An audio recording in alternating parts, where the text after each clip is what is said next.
it would help if I put the microphone on, wouldn't it? Welcome back to Spirit Lounge. I hope you guys are doing really well. Just going to close the window here.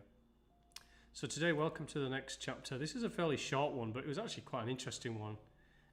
It's the revelation of Paul, and we're going to dive straight into this. But I just want to say, just when you go through this, don't take it in literal sense. This is a manifestation of the belief system that he held at the time. But it's an interesting story of a dream that he had. So let's just go through that now, so I'm not explaining it my own way. So let me just minimize this. Okay, so this is the revelation of Paul. So it's a short section. It's apocalyptic treaty. What does this mean? Well, apocalyptic in the it doesn't mean everything's going to end, as the definition we would call it an apocalypse of a lot of death and destruction, an ending of something. In this particular definition, it's apokalupsis, which is the Greek for revelation, for an end, for a revealing, an end of something and a revealing of something else. So something is unveiled. It's effectively a return of the soul to the divine realm post-death, and as you ascend through the various spheres of the heavens. If you recall, remember on these texts, there's eight actual heavens. 6 are the archons, 7th is the demiurge, 8th is Sophia, and obviously there are realms above which go into the realms above the waters above. So they are the divine, the realm of the divine. So this is what this is walking you through, actually, but very quickly. So it's a dream that Paul is having, and he meets a child, which is actually an image of light, of a Christ consciousness of a divine light. And this child is a guide, so to speak, to walk Paul through the realms and show him what he needs to see so he can come to see hidden things. It's very interesting stories. Let's walk through. You're going to see a lot of it here because it was short, and because most of it is relevant, I actually almost retyped the entire section, the entire chapter rather. Okay, let's go through the first part. A little child gives a revelation to Paul. Which road shall I take to go up to Jerusalem? So in the text, Jerusalem isn't the Jerusalem in the Middle East. Jerusalem is a name for a divine place. It's also in the Old Testament, I think, where it talks of Jerusalem. And so Jerusalem is a definition or a word or a description or a place or a description of the place of the divine realm. The little child responded, "First tell me your name." Of course, the child, I know who you are, Paul. You have been blessed from your mother's womb. Since I have seen that you were going up to Jerusalem, so the child was going to follow and guide him to see your fellow apostles. That is why I was sent to you. I am the Spirit who is with you. So the Spirit is, I believe this child is actually a mirror of the divine Spirit within Paul. Jerusalem is the divine realm that Paul is seeking to see or reveal to himself in his dream. So when it says here that that is why I was sent to you, I am the Spirit who is with you. Who is with you is with the Spirit within Paul. So he's actually seen a manifestation of his own divine Spirit and speaking to himself. In my interpretation of this is how I feel. And it says to Paul, "Awaken your mind, Paul, among the dominions, authorities, and archangels and powers." So he's going to be taken through all the realms of these powers and to awaken his mind. "Whole generation of demons, those who fashion bodies for a seed of the soul." So the bodies are the mortal, the immaterial, remember, the creation of the demiurge and the archons. And they are seeds of the soul. What does that mean? That the Spirit is implanted within as a seed of the divine into these corporeal bodies that I manifest. So notice the mountain. It is the mountain of Jericho. There's no such real mountain, it is in his dream. So that you may come to know the hidden things. You will meet 12 apostles. They are chosen. Okay. The next one is Paul ascends to the fourth heaven. So then the Holy Spirit who was speaking with him snatched him. So he took Paul in his dream to the third heaven. And remember I spoke of the seven heavens. 6 of the archontic, the archontic demonics that create the lower 6. And the 7th is the demiurge which stands above all the manifestation. And the 8th is Sophia, who created the demiurge in error as the myth goes. Look there and see what is like you on the earth.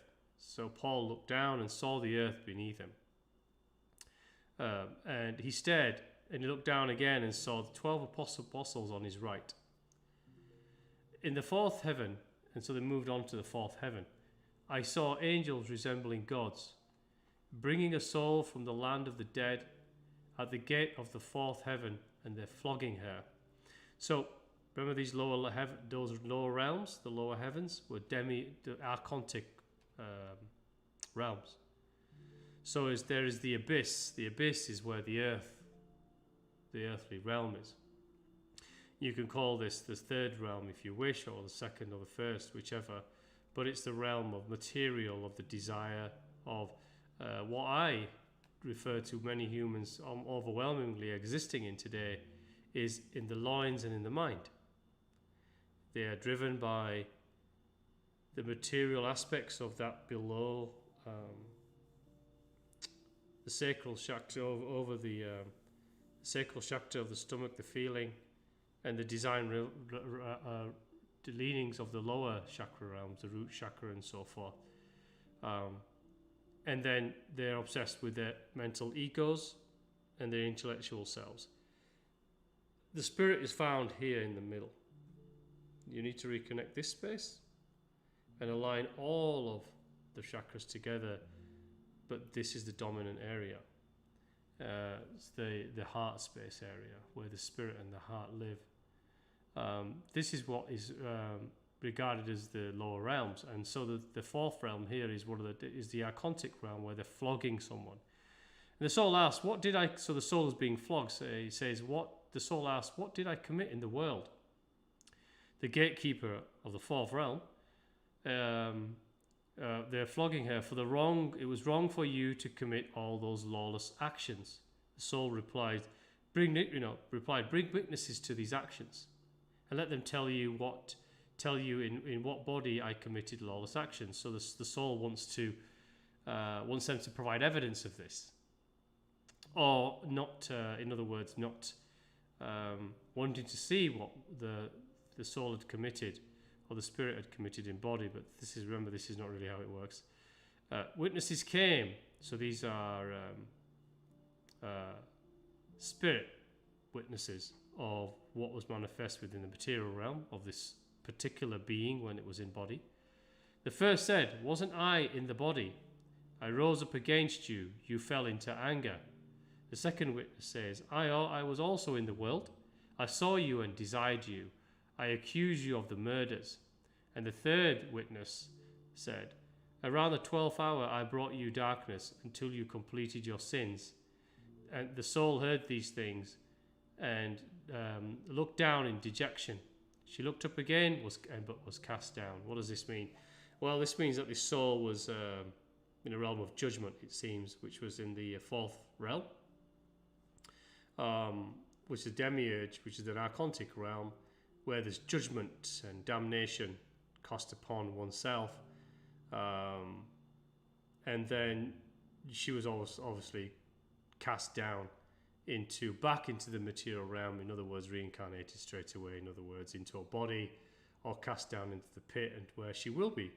Her soul will be recycled back into the physical realm, as the whole story of the demiurge and archontic realms and the myth of Sophia states. Okay, the fifth heaven. The spirit says, as the child was saying to Paul, "Paul, step over here. and then they both ascended into the fifth realm. So the spirit of Paul is moving him through the realms. So Paul can step through the realms in this dream through the spirits, his own spirit, in other words, or the spirit that's coming to him is actually a reflection of himself. And so they ascend into the fifth heaven, and he saw his fellow apostles. And I saw a great angel holding an iron staff, and there were 3 angels with him. They were competing with each other with whips in hand, driving souls to judgment. I went with the Spirit, and the gate opened for me. So again, this is another realm of the fifth, where there is Archon, obviously, holding an iron staff and being an authority on a throne over this realm. And again, casting judgment and punishing souls and spirits in this realm. Yet again, in the fourth and the fifth, there is not much difference. The sixth heaven. Then we ascended to the sixth heaven. Apostles were coming with him. So the 12 apostles he saw were coming with him, that were on his right. And remember the left and the right. What is the left and the right? Well, the left and the right, remember, was the material, the psychical, and the spiritual. So the material is in the mythology is said to be on the left. In the middle is the psychical self, and on the right is the spiritual self. So this is why it says on the right, the 12 apostles were on the right, because they were of the spiritual self. And the spirit leading gazed up, and they saw great lights, and this was coming up to the sixth heaven. And the gatekeeper said, open for me and the Holy Spirit. And the gatekeeper opened for me. So in other words, what Paul was saying to the gatekeeper of the sixth realm was that he needed to open because the Holy Spirit was with him, and that he needed to pass. Okay, the seventh heaven. Then they ascended through the sixth heaven and went into the seventh heaven. Ascended to the seventh heaven. I saw an old man in white clothing. It's an interesting old man in white clothing. Just remember this, we'll come back to it. His throne 7 times brighter than the sun. So it was the seventh heaven. So therefore it was brighter and more illuminated than the lower heavens below. Where are you going, Paul? Said the old man. You blessed one, you're set apart from your mother's womb. What does this mean, set apart from the mother's womb? It's not a physical mother's womb. This is the mother's womb. Remember that the female is the spiritual self. So he's set apart from his mother's womb. So he's trying to say, you blessed one, set apart from the mother's womb and set apart from the spirit. Because I looked at the spirit saying to me, so he looked at his own spirit, the child, and the child said to him, speak with him. And Paul said to this old man in white clothing, I am going to the place I came from. The old man responded, where are you from? Paul responded, I am going down to the world of the dead in order to take captive the captivity that was taken in the Babylonian captivity. Now this is a long statement, and so I looked this up, and what this actually means, it's referring to a verse in other texts that referred to the Jewish history where a number of people from the ancient kingdom of Judah were taken as captives. So this was the captivity of the Jews, I believe. So I don't know what relevance it has there, but it has relevance to the release of captivity in the lower realms. The old man says, how will you escape me? Look and see the dominions and authorities below. So the old man is saying, look, this is my realm, I govern all. Look at the authorities that I have below me. The child then says to Paul, give him the sign. And Paul, I gave him the sign, and he turned his face down towards his creation and his authorities. So he looked away. What did he look away from? Well, the sign is a true identity. It's the spirit, the Christ consciousness power of the divine presence within. it was his passport through the seventh realm. So the sign was, what is the demiurge looking for? It's looking to see whether or not you are aligned with your own divinity. Do you know who you are? Has the spirit arisen within you, and is it at the forefront? So you're able to manifest it, to speak from it, to have the power emanate from within you from it. So this is the light, this is the passport. And when this is there, the demiurge has no authority. There is no authority because the true light of grace and the divine is the only authority. So therefore the demiurge looked down because he could not look upon that which was light and truth, and therefore allowed the passage through. Now, white clothing. What is the general image of God in many minds? In established authority, established religion, what is it? It's a man in white clothing. What are these seventh realms? It's conditioning and programming that we have. Now, the image of divinity, of God for many, is a white person with a long white beard and divine clothing. This story actually is a reflection of what Paul's belief systems were at the time.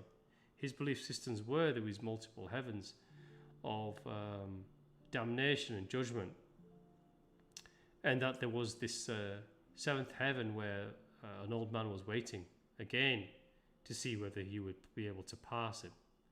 And these were all manifestations because of this is what Paul's belief system was at the time. And remember the time when this was written also. This was the general understanding of things. And then the 8th, the 9th, and the 10th heavens, which is the last part. Then the 7th heaven opened, and we ascended to the 8th realm. So he passed through and away from the demiurge, who was sitting on the 7th realm. And the 8th realm was that of Sophia. And that's where he saw the 12 apostles. So the spirit of the 12 apostles were obviously with him in spirit, but then he saw them again in spirit, so it's a bit confusing because they were on his right. We ascended to the 9th heaven, then we ascended to the 10th heaven, and I greeted my fellow spirits. So it's saying the 10th heaven was his final destination to be where he came from. So this was a really interesting story to suggest what Paul's understanding of the passage towards the divine is.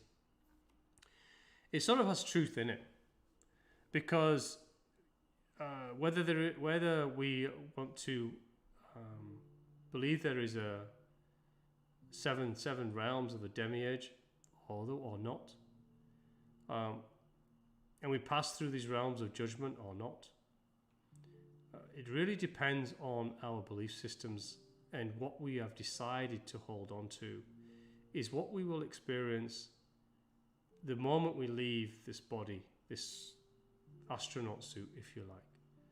When your spirit leaves, it still has it will still hold its mind consciousness, and its programming and its indoctrinations will still be quite strong the moment you leave this body. And if they're strong enough, they can divert you to alternate experiences of these realms of damnation. If you think you're going to pass through those, and this is what you're going to see, you may well see them, and you may divert yourself into another illusion for a time, for a moment. The key is to open your mind to say that you're only from one realm. Your judgment that this describes is actually your own. The spirit will reflect upon itself, as it always does. These tendencies and paradigms will be yours to hold in eternity within the universal theatre until they are no more. And so you choose for yourself the incarnations that you choose and the experiences that you have. So for me, these heavenly realms and damnations are merely you looking at yourself and having to recursively we do create energy patterns, and our tendencies and frequencies, the things we do in life, positive or negative or indifferent, are all frequencies. They're all vibration, and we hold all of them for eternity in our akasha, in our quantum field, if you like. And we came into existence with purity and grace, and those karmic imbalances or vibrations that did not exist. To truly take ourselves and vibrate the frequency of grace in life, in incarnational experience, we need to bring these things back into balance, which what means bring light back to where we have dampened it with grey and dark. And that is what tendencies and karma is all about. It's your own tendency and karma. It's your own manifestation back into life. We determine it for ourselves.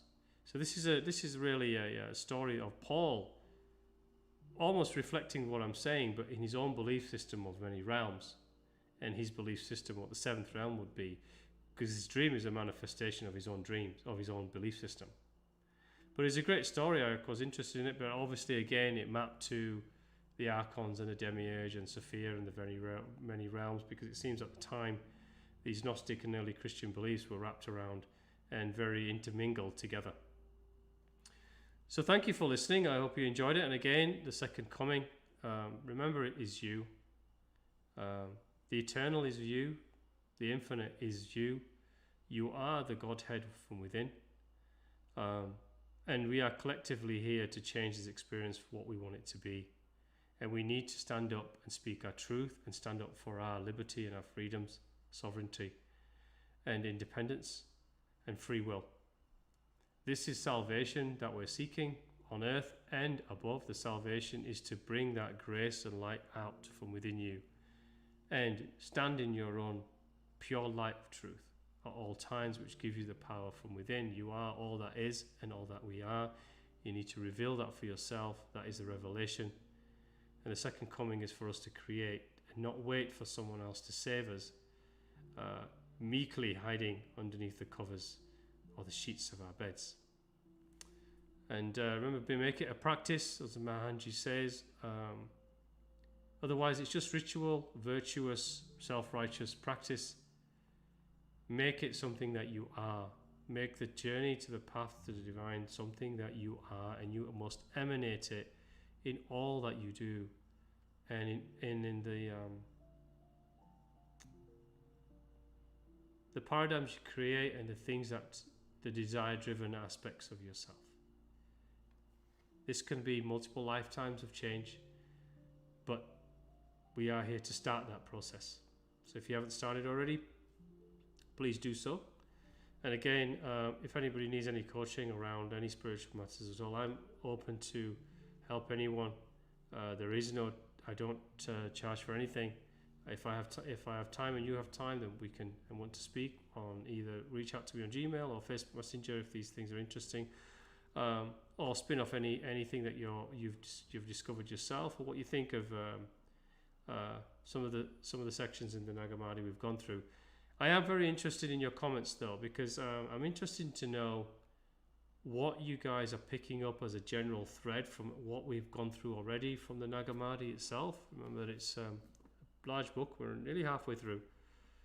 I'd like to know what is it that you feel is the central theme of what you've heard so far.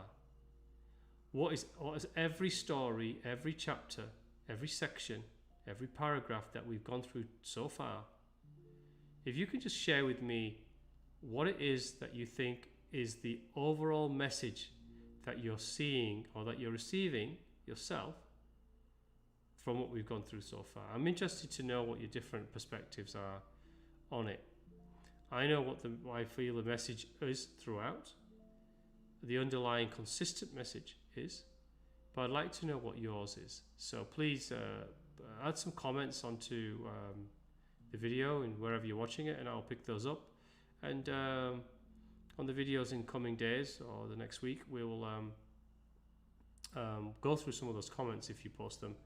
I'll be very much interested in what you guys are picking up from this, and what you're receiving from it. What is the message that you're getting out of this? It's important for me to understand. Again, so thank you so much for listening. I do appreciate it, and I want to say God bless to you all, and look out for the next video, which will be following shortly. Thank you, and God bless.